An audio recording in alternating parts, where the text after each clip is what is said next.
Сәлем достар, біз сіздермен алдыңғы сабақта алгебралық бөлшектерді көбейту және бөлу тақырыбына есептер шығарғанбыз.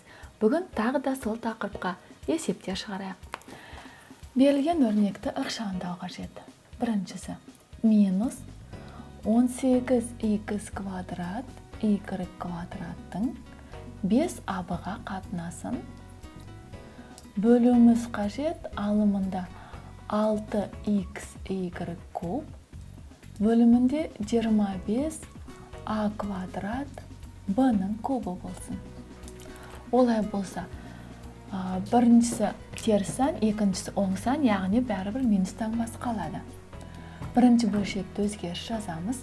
5аб-дан 18х квадрат y квадрат бөлу амалы көбейтуге ауысады. Алым мен бөлімінің орнына ауысып жазады. Бөлімінде 6xy куб, алымында 25 а квадрат в куб тең болады. Минус таңбасын ұмытпаймыз. Минус бөлімінде 5аб-ны көбейтеміз 6xy кубқа.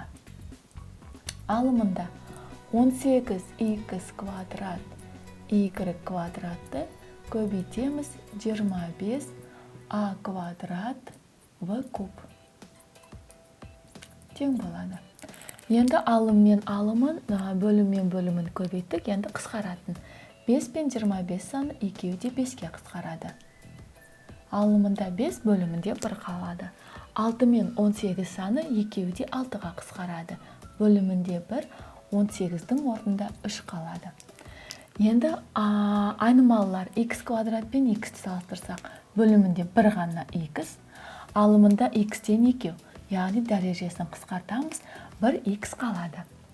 y квадрат бөлімінде y куб, яғни алымында 2y, бөлімінде 3y деген сөз. Сонда алымында 2y толығымен қысқарады, ал бөлімінде 1y қалып қалады. Енді а квадрат пен а-ны салыстырамыз. Бөлімінде 1 ғана а толығымен қысқарады. Алымында а квадрат, яғни а-дан 2 екен білдіреді. 2-ден 1-ді алсақ, 1а қалып қалады. Енді в-ның дәрежесі. Бөлімінде в-дан 1, алымында в куб, яғни в-дан 3 деген сөз. Бөлімі толығымен қысқарады. Ал алымындағы 3-ден 1-ді азайтсақ, в-ның квадраты қалады. Енді бізде не қалды? Минусты жазамыз. Бөлімінде бізде тек қалды y. Алымында 3 пен 5-тің көбейтіндісі 15. Және бізде x бар, a бар, және v-ның квадраты. Яғни осы өрнекке тең. Келесі екінші есепті қарастырайық. Берілгені бөлшектің алымында а квадрат минус аб бөлімінде v көбейту керек. Екінші бөлшектің бөлімінде а-дан v квадратқа. Олай болса, көбейту ережесі бойынша алым мен алымын, бөлім мен бөлімін көбейтеміз. Бөлімінде а мен v-ның көбейтіндісі ав, ал алымында а квадрат минус ав-ны көбейтеміз v-ның квадратына. Бұл жерде v мен v-ның квадратын қысқартуға болады. Себебі екі өрнектің арасында таңба көбейту. Сонда алымында v-дан 2 деген сөз, біреу қалады, ал бөлімдегі v толығымен қысқарады. Ал жақшаның ішінде а квадрат минус а v-дан екеуінде ортақ а деген көбейткіш бар. Соны жақшаның сыртына шығарсақ, бізде а-ны шығаратын болса, қалады а минус v. Және бізде бар v. Ол v-ны а-ның қасына жазатын болсақ, ав көбейтілген а минус v. Бөлімінде бізде а бар. Сонда а мен а-ны қысқартамыз. Сонда бізде бөлшектің бөлімі 1-ге тең. Қалады v-ны көбейтеміз а минус v-ға. Жауабын осы күйде қалдыруға болады. Немесе көбейтіп ашсақ, ав минус v квадрат түрінде жазсақ та болады. Келесі тағы бір үшінші есепті қарастырайық. Берілгені алымында x квадрат қосылған xy бөлімінде x. бөлу қажет. Бөлшек алымында x, y қосылған y квадрат бөлу керек y-ге. Олай болса, берілген өрнекке назар аударамыз. Алымынан екеуінде ортақ, x-ті жақсан сыртына ортақ көбейткіш қып шығарып алайық. Сонда бізде қалады x қосылған y. Ал бөлімінде тек x. Бөлу. Екінші бөлшектің алымында екеуінде ортақ y-ті шығаруға болады. Қалады бізде x қосылған y. Және бөлімінде y. Енді бөлудің ережесі бойынша бірінші бөлшек өзгеріссіз қалдырамыз. Тең x қосылған y, бөлімінде x бар. Көбейтеміз екінші бөлшекке кері бөлшек. Ол бізде y, бөлімінде y, x қосылған y. Олай болса, алыммен алымын көбейтеміз, бөліммен бөлімін көбейтеміз.